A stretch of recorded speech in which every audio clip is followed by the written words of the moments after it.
Well, hello everyone. I'm out here on the range today doing a little bit of target practice and enjoying this beautiful New Mexico sunshine and offering a short little history lesson. As you know, it's almost Christmas, almost New Year, so I'd like to start off by wishing everyone a Merry Christmas and a Happy New Year and hope everyone is safe. Today's topic on this video or history lesson is Posole. That is a traditional dish that we serve here in New Mexico only on special occasions. Now during Christmas, New Year's, weddings, funerals, and it's got a long history behind it. Posole, for those that don't know, is hominy based. So my mom makes the absolute best posole you could imagine. She'll take the crock pot, she puts the hominy or posole inside there, lets it simmer with salt, pepper, garlic, all kinds of special seasonings. Sometimes she'll use chunks of pork, sometimes chunks of beef. It is the most delicious thing ever. Off to the side, you always have hot red New Mexican chili, the most delicious thing ever. Mix posole and red chili and you cannot stop eating it. It's a comfort food. It warms the heart. It's the most delicious thing ever. But posole does have a dark side, and that's what I'm here to talk about today.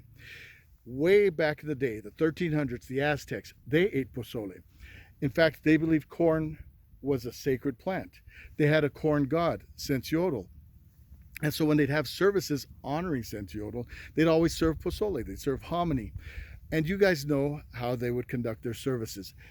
They would choose a prisoner. They'd walk that prisoner up to the temple. There's a specifically designed altar of sacrifice because they did sacrifice humans. And this is the morbid part. They would cut them open, reach inside, grab their heart, and while it's still beating, present that to Sensiotl. As if that's not bad enough. You remember the boiling pot of posole that's cooking off to the side? You can figure out what happened next. They would take the flesh from the prisoner, because of course they didn't survive, and they would use that as the meat in the posole. It wasn't until the Spaniards arrived in the 1500s and they banned cannibalism. So that's actually a really good thing.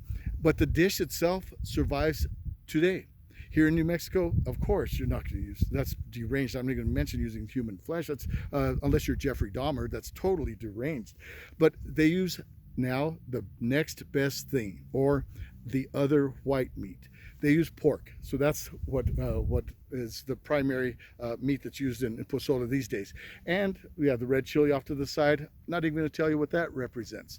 So now, when you sit down at Christmas, New Year's, a wedding, funeral, whatever, and they serve you a nice warm bowl of posole, and you can see the hominy inside there, and you can see the meat floating around and the red chili off to the side, well, you can think, well, you don't need to think about anything. I'm just going to say, just like Paul Harvey used to say, now you know the rest of the story.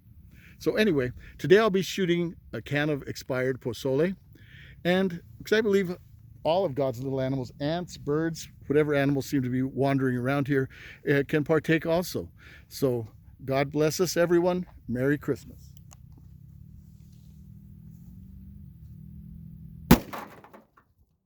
Holy mackerel.